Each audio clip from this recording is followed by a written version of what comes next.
Hey everybody, it's Eric from EPAutos.com, your libertarian car guy. Wanted to talk a little bit about the Real ID, and more finally, the push for imposing Real ID that's happening all of a sudden. Let me begin with that. I think it's really interesting that after, 20-something years of the Real ID thing having been put on the back burner, all of a sudden it's on the front burner, which is weird to me because, after all, didn't we vote for less rather than more authoritarianism when we voted for Trump? At least those of us who did vote for Trump, and I was one of them. To put an even finer point on it, what would have happened if Trump, during the election season, before he was elected, had told everybody, yep, elect me, and I'm going to see to it that a federally mandated ID is imposed on people? Wonder how that might have affected the outcome of the election. Anyway, people ask me, including some conservative friends of mine, why I'm so bothered about the Real ID. They tell me, after all, the federal government already has all your information. It already knows everything about you. First of all, that strikes me as a really servile, defeatist position to take. It's like saying, yeah, it doesn't matter. They're going to feel your balls anyway at the airport. Might as well just spread your legs a little wider and let them have access to your balls and, just get on your plane. But more fundamentally, there are other aspects of this that I think are very important for people to get. The first being, if the federal government says that you're not allowed to travel internally state to state on an airplane unless you have and show your Real ID, what is to prevent the federal government from taking the next step and saying that you can't travel from state to state without showing your Real ID? I'd like for somebody to explain that to me. They'll say it hasn't happened yet, but I point out to them, or at least I try hard to, that precedents and principles matter. The reason why we have to buy 6 airbags or more in a car now, if we want to buy a new car, is because the precedent was set that the federal government has some legitimate business imposing so-called safety requirements on vehicle manufacturers. It began with seatbelts. It didn't seem like a big deal back in 1965, I think it was, when the federal government decreed that all new vehicles have to have seatbelts per federal requirement. Well, here we are now. Look at all the safety things we have to have.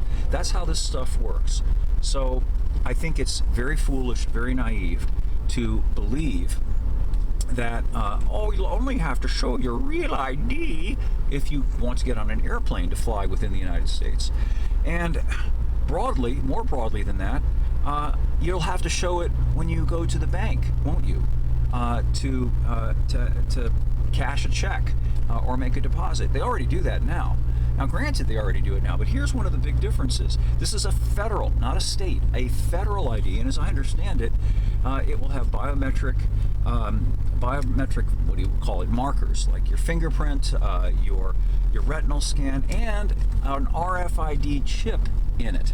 Now, the RFID chip, or barcode, or whatever you want to call it, that's in it, is a method of tracking you. If you're familiar with the way this works at a store, they can keep track of inventory and merchandise using these RFID receivers that are picked up on by a scanner. So do you want to be scanned like that? Do you want the federal government to know where you're going all the time? And people will say, well, you carry a cell phone with you, don't you? And the cell phone tracks you, and that's certainly true, but there's no legal requirement to take your cell phone with you anywhere or even to have one. But it will be a legal requirement to have your Real ID, won't it? And it will be very hard to not keep it with you because, again, you get pulled over by a cop and you don't have your Real ID, and you might really be in trouble. And certainly you won't be able to transact business like cash a check at the bank if you don't possess your Real ID. And, oh boy, to kind of take the global or macro view of this, what really defeats me as somebody who can remember the old Soviet Union and East Germany, is that we used to mock having to, or we used to not, let me back up a little bit. We used to be so grateful when I was a kid back in the 80s that we lived in America. America was a country where you didn't have to show your papers to government goons in order to just live your life and do normal things like travel. You didn't have to produce papers. But now it's somehow okay. That's how servile we've become as a people. Not everybody, but just defeated PTSD. Oh, what's the big deal? Oh, you have to have a driver's license anyway. Why not have a star on your driver's license, a real ID, to show how really compliant you are? And, the lesson here is that you don't comply your way out of authoritarianism, out of tyranny. I would have hoped that people understood this, had gotten that lesson after having lived through 3-4 years of the so-called pandemic. Did we have to stop wearing masks because we were willing to wear them indefinitely? No, we stopped having to wear them because a lot of people just had enough of it and wouldn't do it. I myself never put the thing on even once, and I've made the point many times, and I think it's valid, that if 25% of the country at the beginning of the pandemic had said, you know what, this is silly, I'm not playing sickness kabuki, I'm not going to walk around wearing a stupid mask, which makes everything look as if there was some sort of black death afoot, and thereby enhances fear and terror rather than helps to calm people down. If people had done that, the masking stuff would have been over with by the summer of 2020 rather than having lasted for years. And, it's still around. Go to any store today and you'll probably see at least one person still wearing the stupid mask. Anyway, sorry for that lengthy segue. More up at epautos.com, the web's best libertarian gearhead site.